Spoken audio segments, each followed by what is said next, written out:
Kita bersatu dalam doa. Bapa kami yang di surga, terima kasih Tuhan Yesus atas penyertaan-Mu buat kami dalam satu malam ini.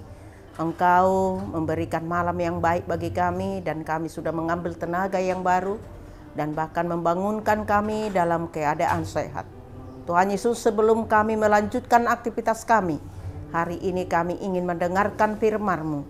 Kiranya firman-Mu ini bisa menguatkan hati kami Tuhan Yesus. Terima kasih Bapa. Amin.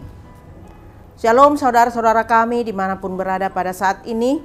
Nats kita pada hari ini di HKBP Jambi, Jumat tanggal 7 Juli 2023. Nats renungan pada hari ini tertulis dalam Yehezkiel 20 ayat 17. Dikatakan seperti ini. Tetapi aku merasa sayang melihat mereka, sehingga aku tidak membinasakannya dan tidak menghabisinya di padang gurun. Sekian pembacaan nats kita. Bapak, Ibu, saudara-saudara kami dimanapun berada pada saat ini, topik hari ini mengatakan Allah mengasihi manusia.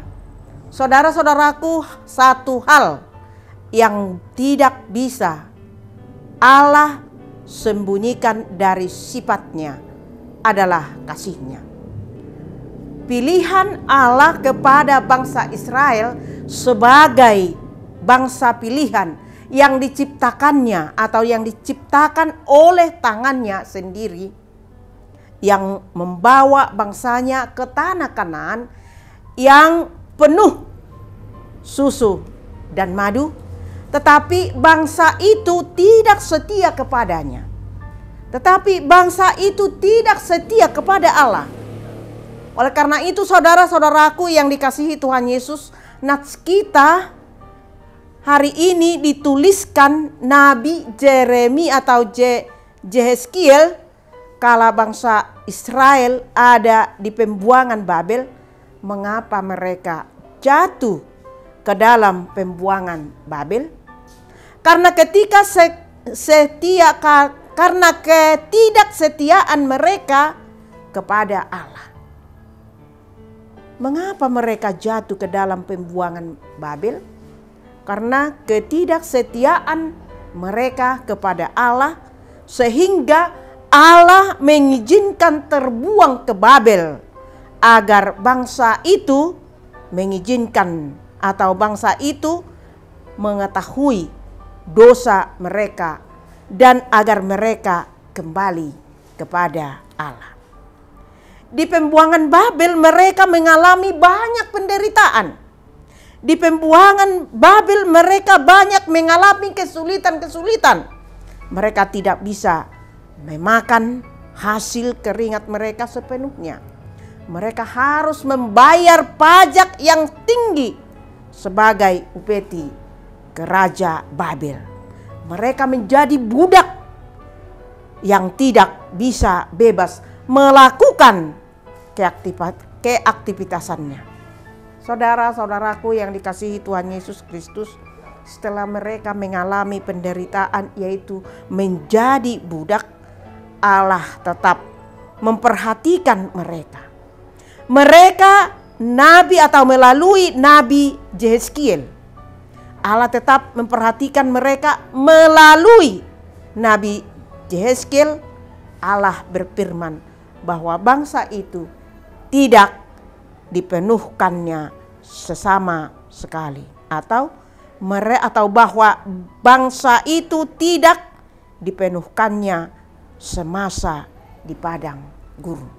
Akhirnya Allah membiarkan bangsa itu kembali ke Yerusalem dan memakai raja Persia, yaitu Raja Kores, setelah mengalami penderitaan selama 40 tahun di Babel.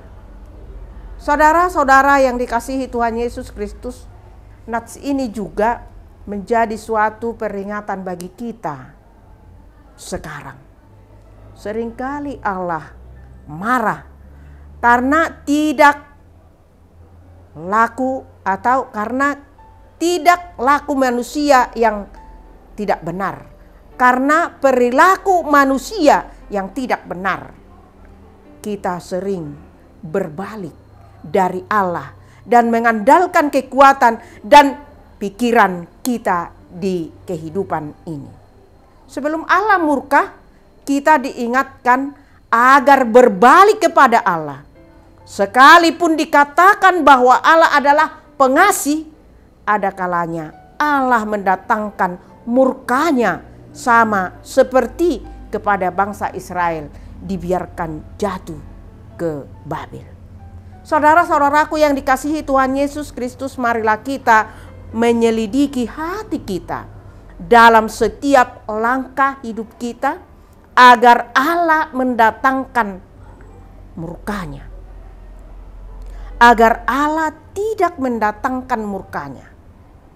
Mari kita menyelidiki hati kita ini dalam setiap langkah hidup kita agar Allah tidak mendatangkan murkanya.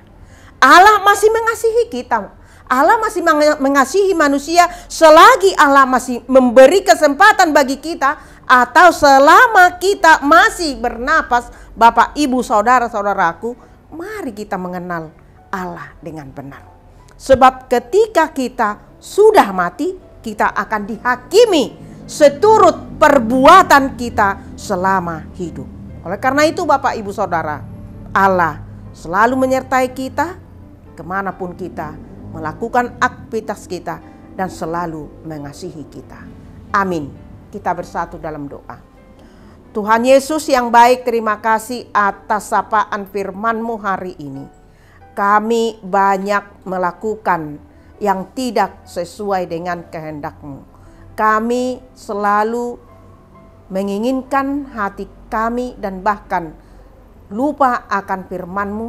Dikala kami begitu enak, kami kurang untuk menyampaikan jiwa dan raga kami ke dalam tangan-Mu. Akhirnya kami, Tuhan, banyak melakukan perbuatan yang tidak seturut dengan kehendak-Mu. Tetapi Engkau, Tuhan, sudah mengingatkan kami pada saat ini. Kami sudah mendengarkan firman-Mu. Tolonglah kami, Tuhan, karena Kau selalu mengasihi kami. Yang begitu banyak pun pergumulan yang kami hadapi, tetapi Engkau tetap setia menyertai kami.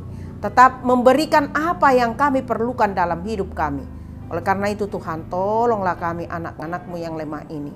Kuatkan iman kami di dalam pekerjaan dan di dalam pergumulan persoalan yang ada kami hadapi, supaya kami tetap berpegang kepadamu.